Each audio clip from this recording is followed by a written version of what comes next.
પરમને તું માત્ર જાણનાર છે, ન કરનાર, ન ફેરવનાર, ન અટકાવનાર.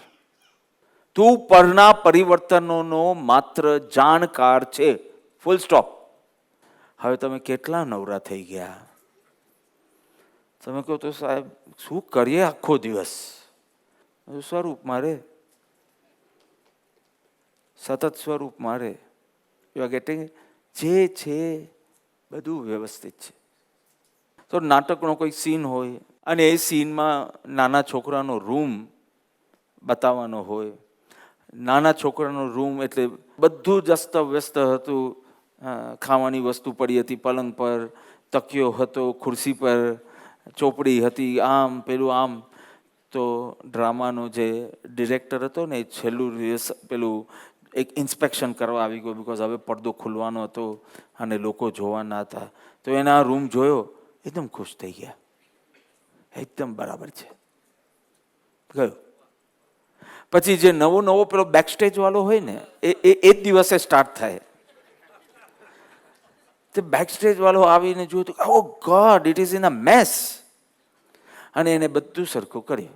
બુક્સ એને સેલ્ફમાં મૂકી, ખુરશી બરાબર ટેબલની અંદર નાખી, જરા બહાર હતી તેને બરાબર અંદર નાખી. ત્યાં ડિરેક્ટરને પાછું આવવાનું થયું સ્ટેજ પર. ઓ ગોડ, કાંઈ બરાબર નથી. કારણ કે આ ડ્રામા માટે આ બરાબર હતું.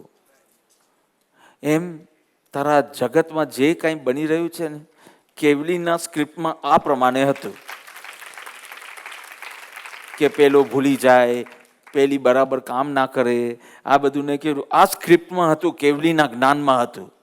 તારે શું બોલવાનું? બરાબર છે. તારી બુદ્ધિ શું બોલે છે? કાંઈ બરાબર થતું નથી. તો વઘારેલી છાશ એક ગ્લાસમાં તમે કેટલી 1.5-2 ચમચી મીઠું નાખશો? કેટલું નાખશો?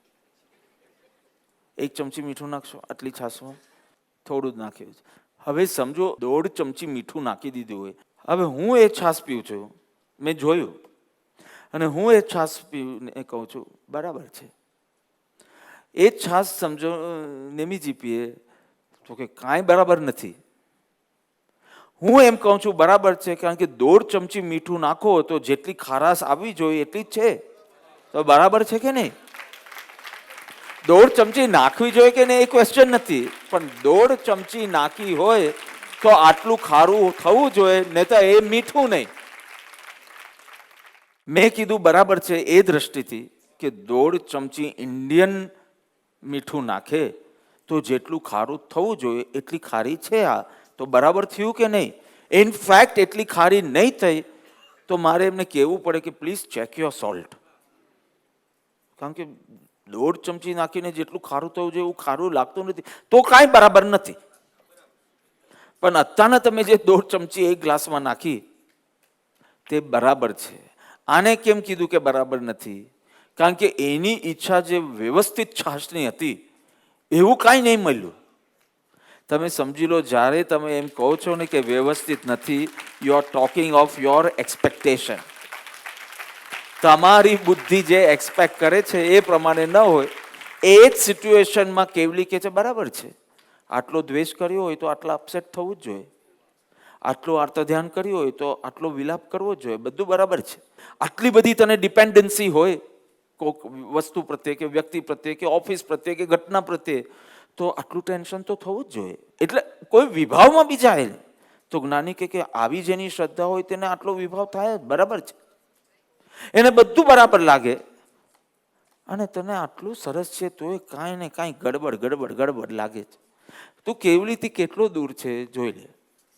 તો વઘારેલી છાશમાં મીઠું વધારે પડ્યું તો જેટલી ખારાશ થવી જોઈએ એટલે વસ્તુનો જેવો સ્વભાવ હોય એમ જ થયું, એમ જ પરિણમ્યું.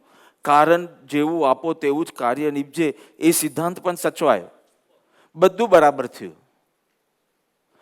હવે તમારી બુદ્ધિ કહે છે હા એ તો બરાબર, પણ પેલા બેને કેમ 1.5 ચમચી નાખી? તો બસ આ સ્વરૂપનો નિર્ણય થવાથી એને આમ કેમ કર્યું એ ગૌણ થઈ જશે, અને એને જ્યારે એમ કર્યું ત્યારે મારે શું કરવું એ મુખ્ય બની જશે. દરરોજ કસરત કરજે, આ કાર્યમાં ફેરફાર કરવું છે કે જુદા રહેવું છે?